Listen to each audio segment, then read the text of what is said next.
Hi everyone, welcome to our Monday's live session. Today we have Ms. Jigna Doshi who will be talking to us about COVID-19 and the struggles of a parent with special needs children. Let me just see if I can invite her on.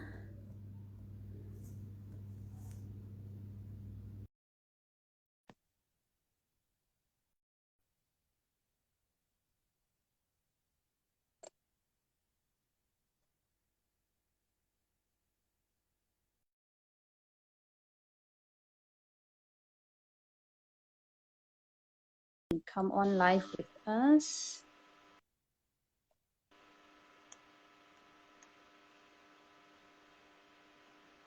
Hi, Dr. Rakheee.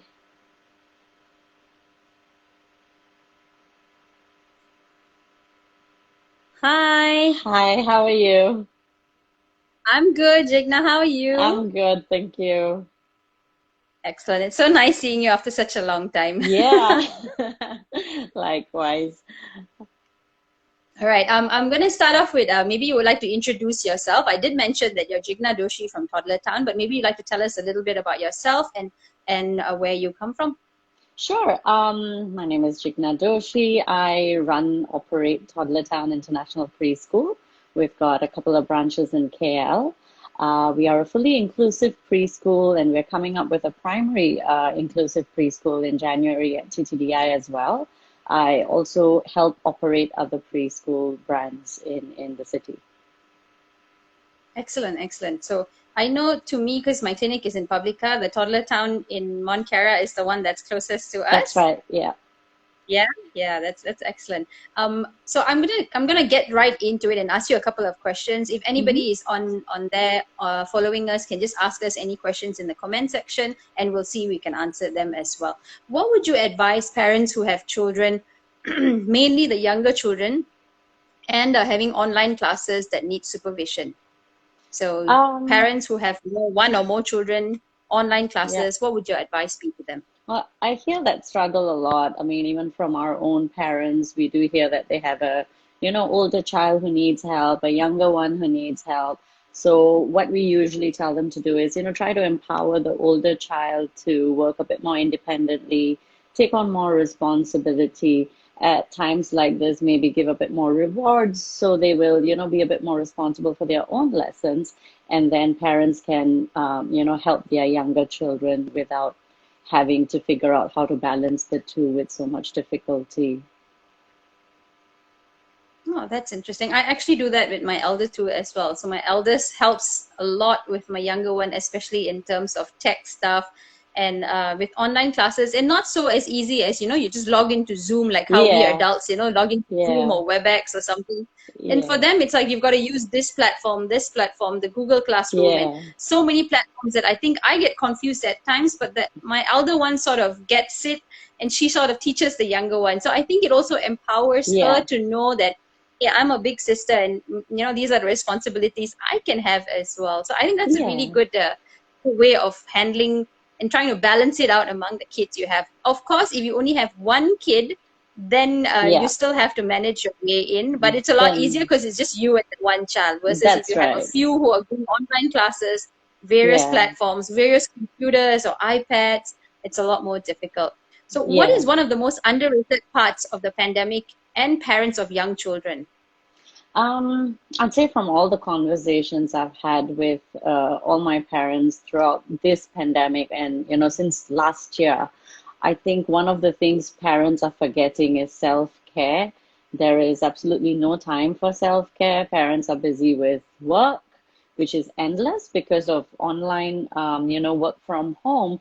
There's no longer timings of 9 to 5. They're practically working the whole day. They have children to Yeah. attend to, the kitchen to attend to, house help is not so available. So while they're juggling with all this, I think they forget that they need some care as well. And I was just talking to a parent a few days back, and she said, "How do I even self care? There's no time to even sit down and have a cup of coffee in peace." But Exactly. I guess Yes. if you take out 5 minutes here and 5 minutes at the end of the day, meditate, go for a jog, just do something that will keep you sane, because we really don't know how long this is going to go on for. And if we don't Yeah. take care of ourselves, we can't take care of our families effectively as well. Absolutely, I agree with that. But I think some of the, like, I go through the issue where if I take self-care, it makes me guilty because I'm like, am I doing the right thing? Should I be spending more time with my child? You know, that guilt feeling that, Yeah, oh, I'm having a drink on my own, and, should I be just going upstairs and being with my kids? So I guess that yeah, guilt feeling does not take that time out to have self-care. So very yeah, this is a very good advice, and I always believe in filling your own cup with love before you can actually fill your exactly. children's cup with love. So Yeah. yeah, that's absolutely right. So how is this pandemic affecting children with special needs?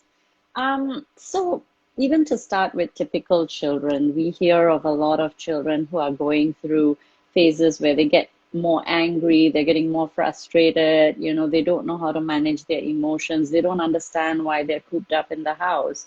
So when it comes to Yeah. atypical children or special needs children, they regress, I would say 10 times more than typical children when they have to stay at home. So this whole closure of schools, as good as, the intentions may be, it really is taking a toll on children and their mental health. Um, Special needs children need their therapists every day, and parents are struggling because A, they have to work, and B, they have to handle their child and their curriculum at home, which is really difficult. It's Yeah. impossible.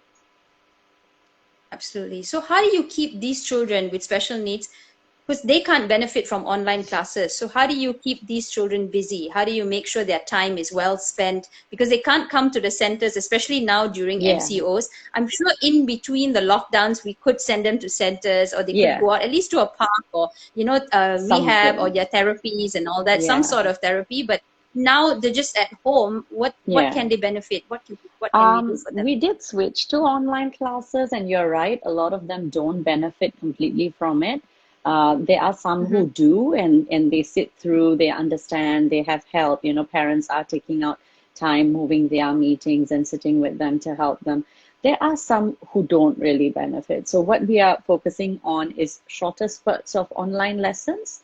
We are doing a Okay. lot more parent training. So, our therapists are working with parents so that they can help manage the situation at home better. See, as parents, we are different with our kids at home than a therapist is in school. A Yes. child is more inclined to listen to a therapist than to a parent. So what we are working on right now is getting parents to unlearn certain processes. If your child is having a meltdown, not willing to listen, what can they do to help themselves and their child?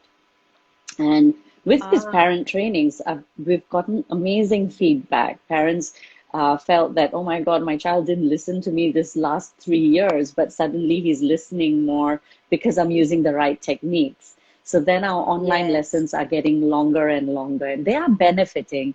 Definitely nothing as great as face-to-face lessons, but I think we are trying to manage the situation as best as we can. What about there are some online classes where I see, there are many kids and there's like maybe two or three teachers and everybody's just trying to handle everything. But what about a one-on-one, that means one therapist or one teacher with one child? Do you think that would be more beneficial? Oh, definitely. So that's what we do. Most of our children in the special needs program have a one-to-one session with their therapist.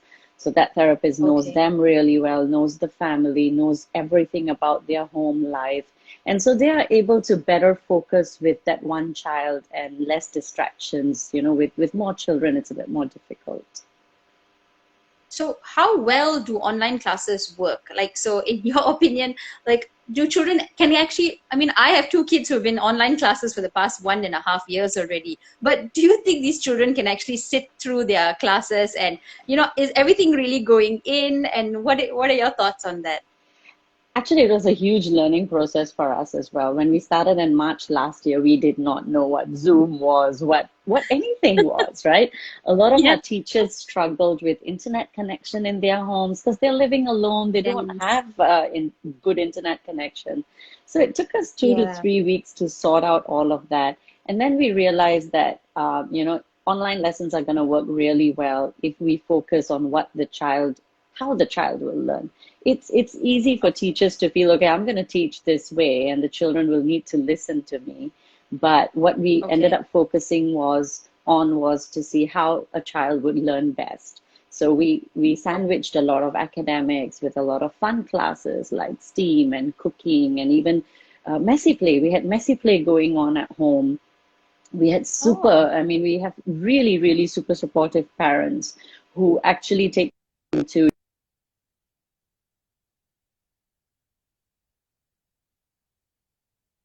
it's been going really well. Like we've got toddlers who are what, 1 year olds who are sitting there watching the screen, listening to their teachers.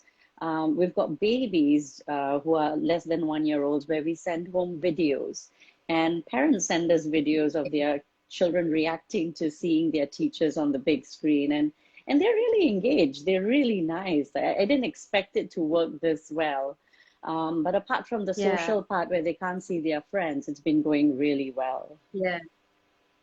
Okay. So basically, one-on-one, shorter duration, Yeah. and following what the child does best rather than what the teacher wants to do, Yeah. right? So you're Yeah. going more of child-focused teaching rather than a teacher-led way.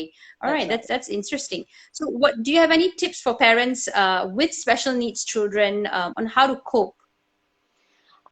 Again, I would emphasize a lot on self-care. It's very frustrating being at home day in, day out. So calm yourself, do something that works best for you, and then attend to your child.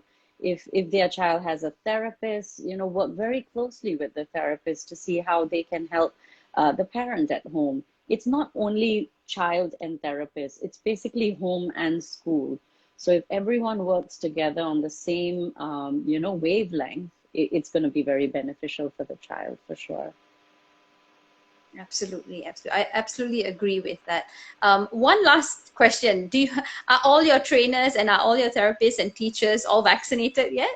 Have they got About their appointment? 70%, yeah. About 70% of them are. 30% we're still waiting for appointments. So we're hoping to get everyone Waiting for vaccinated appointment. soon. Yeah.